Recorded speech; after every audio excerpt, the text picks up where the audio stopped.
we try to be as original as it gets, you know. I mean, it would be a safe choice for us if we try to sound again like our first album, which is, I don't know, I think a pretty successful recipe. I mean, the numbers on Spotify are huge.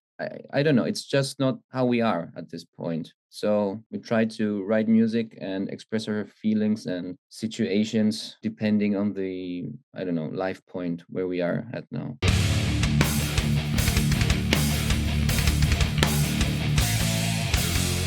What's up, everybody?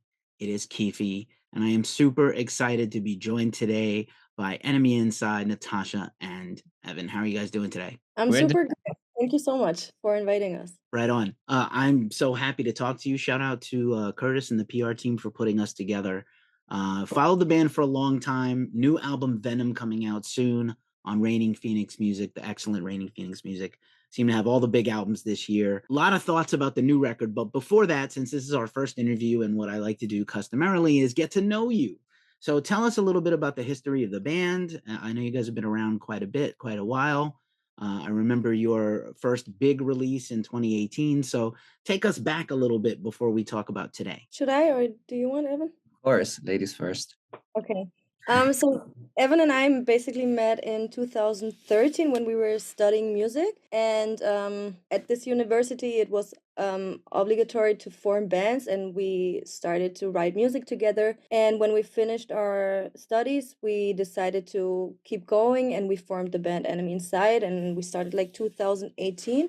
It's also the year where we put it out our first album called Phoenix. Then we released, obviously we toured, we played some shows, and then we released our second album in 2021. And now we are releasing our third album at 28th of February, which is called Venom. Yeah, we're a modern band from Germany. Yeah, basically we started as a university project, and I don't know, we were too excited about it when we had our first album ready. Then we thought that it would be a great idea to create a new band, an actual band, because I mean you mentioned already our first record, Phoenix, which came out in 2018.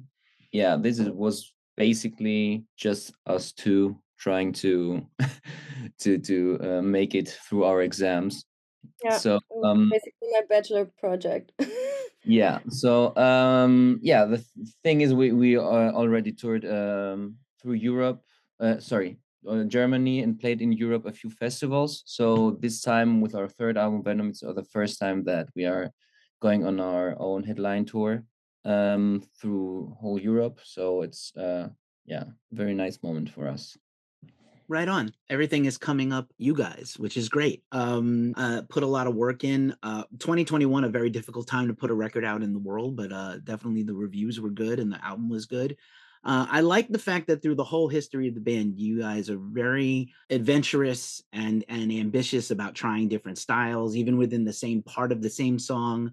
I think it speaks a lot to the talent of the band, but also I like that you just throw everything at the wall and see what sticks. Like not afraid of anything. I like it. Thank you so much. We try to make our music sound, I don't know, I would say spontaneous, which means we just try to write whatever comes out first. So yeah. Right on. I think it's, you know, like we're in a kind of a day and age where music is everywhere, right? Spotify and streaming and everything. I still like records. I still buy records. You see some behind me. I listen to stuff all the time. And I don't know, I feel like I know that they say, oh, you know, younger kids don't have an attention span or anything. But I think it's more than that. I think we're in kind of a musical age where you can excite and thrill people with good songwriting. A good song is a good song. You got you know, whatever you guys put down, whether it's just you know, wild and spontaneous like you said, or you know, something like very specific and heavy. I like that, you know, again, the band is not afraid to try anything. I think it's rare because I think a lot of people are worried about what other people think or how's this gonna, you know, be received. That's what we didn't have with this album. We were just like, okay, we write whatever we want and we don't care. For example, with one song like Sayonara, of course, it was obvious that not all of our fans will like this because it's so different from the first two albums. But we were like, okay, we want to do music that we want to write and we enjoy. And yeah, so. Yeah, it's also more, I think we try to be as original as it gets, you know. And if I mean, it would be a safe choice for us if we tried to sound again like our first album, which is, I don't know, I think a pretty successful recipe. I mean, the numbers on Spotify are huge. So yeah, but I don't know, it's just not how we are at this point. So yeah, we try to write music and express our feelings and situations depending on the, I don't know, life point where we are at now. Fair enough. I mean, it's tough out there. I always feel like I know Spotify is a big bone of contention right now with everybody and streaming. I feel like Spotify is just like Google. It's a search engine where people can discover you. If you're gonna try to make money, you want to sell them a physical record or go have them please come to a concert. Everybody, I feel bad if people are home watching YouTube and not going out to see live music. And I'm super excited for you guys to do a big headline tour because you've been working toward this. And I saw you guys are even doing a few huge festivals like Wacken. That's Yeah. crazy, and especially for your German, it's got to be like a dream come true to play Wacken Open Air. I've always wanted to go. Yeah, they call it the holy ground. So yeah. Yeah, yeah, it's also great because it's our second time at Back in this time. I mean, the first time, some people can say, I don't know, okay, it happened, but I don't know, it wasn't just luck. So yeah, it's also even nicer that it's for the second time this time, and not Yeah. this time also with a new album, because the last time we didn't have a new album out. Right. Hopefully the rain holds off this time. I know that was a Yeah. problem last Yes, summer. please. We had somebody go out there and it was a tough go, but that seems to be the case. I mean, Europe in the summer, Rock and Park, Rock am Ring, always lightning storms or something. Maybe the metal gods are angry at us. I don't know. But yeah, I really like Venom. I want to talk for a second about the record for a few minutes.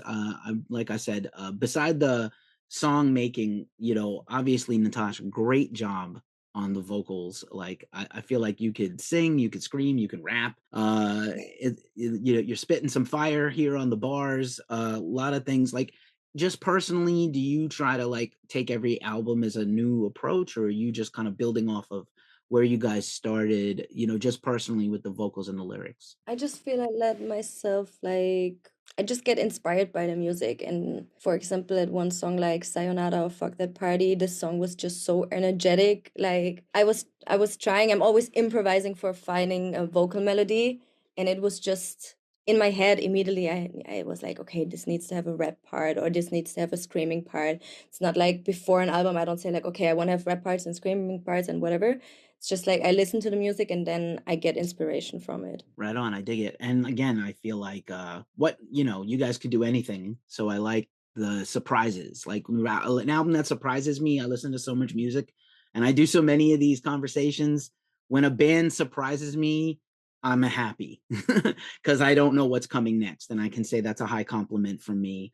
And again, also with the music, I want to say I feel like the record has got kind of a journey sequencing wise. It's important to me to listen to like a whole album, so it's not just a couple of big singles with collabs. It's actually like a whole excellent record to listen to. Actually also important to us when we were thinking about like what songs we wanted to release as a single. We were like, okay, this one we like and this one is good as well. And it was difficult, but actually it's a good feeling. Like it's not only like 3 good songs on an album and the rest is filler tracks. So yeah, we are quite happy how everything came out. Awesome. In terms of sort of extra musical stuff, I hear a lot of there's some dancey tracks on here that kind of remind me of Electric Callboy. I think there's some really cool, I'm not sure if they're like anybody plays synths or does programming, but I hear like some programming that kind of reminded me of a little industrial metal in a way, not just the dancey beat part, but like the actual keyboards and things. Is that something you guys put the time into also when you make a record? Yeah, sure. I mean, it's on my main focuses as well, to be honest, because I'm doing the production of the album. So the synthesizers. I mean, me myself, I'm a guitarist, but I try to listen music from, I don't know, a listener's perspective or a fan perspective somehow. And yeah, it's important to me not just to focus on one instrument or on one, I don't know, element in the production, but everything must, I don't know, harmonize. So yeah, the arrangement is something that takes a long time in the process. I mean, you can imagine, I don't know, we have one day, for example, writing a song, one day for, I don't know, recording the drums, one day record the guitars, etc. And I don't know, 3 days arranging it. So, yeah.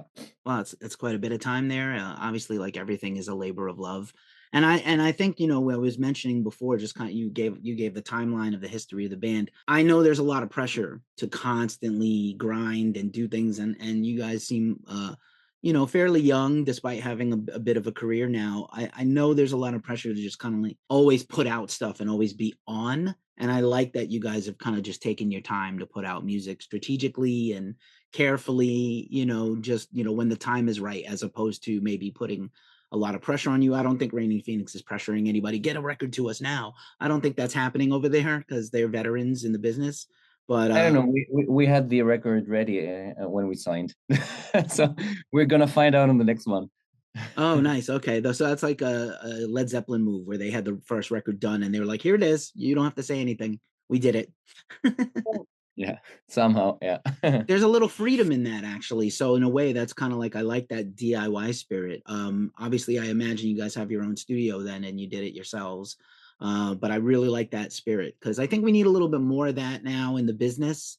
I think the music industry is changing, and I think artists need to be a little more like a hand on the steering wheel a little better. Nice work. Yes, Let's talk. exactly. Oh yeah, let's talk for a second about guest appearances because I like these tracks also. Like I said, the whole record is awesome. I especially like "Fuck That Party" with Zach, but Yeah. also Siamese and Davey. I mean, that's insane.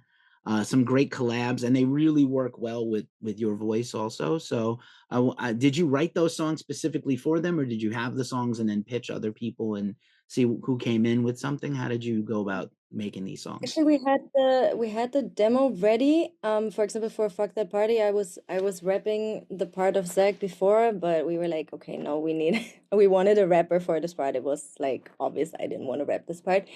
And then we were just like thinking about who could it be, and we supported Clawfinger at one show in Germany in 2022, I think so.